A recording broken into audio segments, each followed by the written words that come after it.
Hello everyone, and welcome to my channel. Today, I will tell you a true horror story. This story is scary, dark, and very emotional. It is not just a story, it is something that really happened.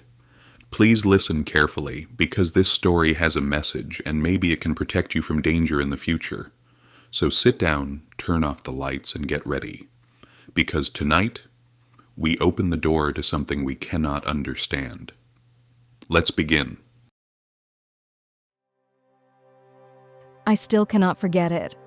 When I think about it, my body shakes. Sometimes I wish it never happened, but it did. And maybe someone can learn from it. My only wish is this: after you hear this story, do not make the same mistake I made. Everything started 10 years ago. I was only 16. Now I am 26. And I tell this because I want to warn others. My family was normal. It was me, my mom, my dad, and my little sister Rose. We lived in the same neighborhood for many years. My dad worked, my mom stayed at home. Life was simple and quiet. Dad usually came home happy. When Mom opened the door for him, he smiled. They loved each other. But one day, everything changed. When my dad came home, his face was red and angry. He closed the door very hard. My mom asked, "What happened? Are you okay?" But he shouted very loud.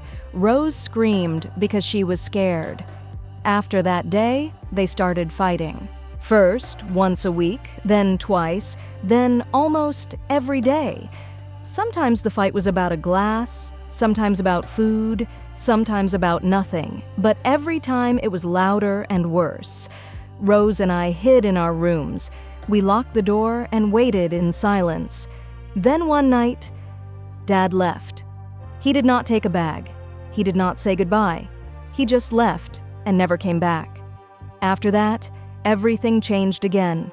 Mom was very sad. She did not talk. She did not eat. She did not smile. Her eyes were always red. At night, I sometimes woke up and saw her sitting in the kitchen, smoking. Rose did not understand, because she was small, but she also stopped laughing. Months passed. Then Mom changed. She started dressing nicely, doing her hair, cooking again, and talking. One morning at breakfast, she said, "I need to tell you something. I met someone. His name is David." Rose and I looked at each other. I asked, "Isn't it too fast?" Mom smiled. "I know, but he makes me feel good and I knew him many years ago." Inside, I felt something was wrong, but I said nothing. Soon, David came to our house. He looked normal, but something about him felt strange. His eyes, his voice, something was wrong. Even Rose whispered to me, "I don't like him." She was right. Not long after, Mom and David got married, and then the real nightmare started. The first week was normal.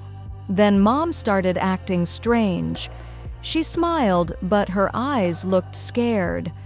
One night, I heard noise in the kitchen, chairs moving, things falling. I went to check. Mom was on the floor holding her head, whispering, "Go away, please go away." I asked, "Mom, who are you talking to?" She looked at me, but her eyes did not look like her eyes. She said, "It's nothing, just a bad dream. Go back to sleep." But her voice was shaking. After that night, the house felt wrong. Things moved by themselves. Doors opened. We heard footsteps and whispers at night. One night, Rose cried and said, "Someone was breathing in my room." I tried to stay calm and said, "Maybe it was wind." But we both knew it was not wind. The house felt darker every day. One night, the TV turned on by itself. It was very loud. The screen was full of noise, and a deep voice said, "See me, hear me." Rose cried. I took her hand and ran. We heard heavy footsteps upstairs. Only Mom and David had a room there. Rose whispered, "Amy, that is not them." When we looked again, the TV turned off, but someone was standing in the living room. A shadow, like a person, but not a person. It looked at us. The kitchen light started flashing. Rose screamed. I took her to my room and locked the door. We did not sleep. The next morning, I told Mom, she said, "Sometimes the heart cannot accept what the eyes see." Her words scared me more. David said, "You do not need to know what happens in this house." I shouted, "This is my house too!" He smiled, but not like a human. "Amy, when a door opens, it cannot close again." After that, I knew we were not safe. That night, I took Rose and left the house. The street was empty. No wind, no sound. Then I saw someone. It was my father's old friend, Mr. Carter. He asked, "Why are you outside so late?" Rose only said, "Someone is in our house." He took us to his home and locked the door. We told him everything. His face turned pale. He whispered, "David is not human, and your mother is not alone." He told us my father tried to warn him before he left. My father heard things in the house too. Then Mr. Carter showed us an old book with a symbol, circles, and an eye. "This is a calling symbol," he said. "It opens a door for shadow spirits." I asked, "Did my mom do this?" He nodded. "She didn't know what she called." Then I asked, "Is David one of them?" He looked at me. "Yes, he came through that door." I asked, "Can we stop him?" "Yes," he said, "but it is dangerous. First we must find the door." He said doors usually hide in mirrors or dark places. Like a basement, Rose whispered, "I always feel something in the basement." Mr. Carter gave us necklaces with symbols. "This will protect you. Never take it off if you take it off. The door will see you." Then he said, "We go back now." When we returned to the house, it felt cold. Too cold. We went inside. The mirror was broken, but the glass was missing. It looked like something pulled it inside. From the mirror, a voice whispered, "You returned." We went to the basement. Mom was there, tied to a chair, eyes completely black. She said, "I waited for you."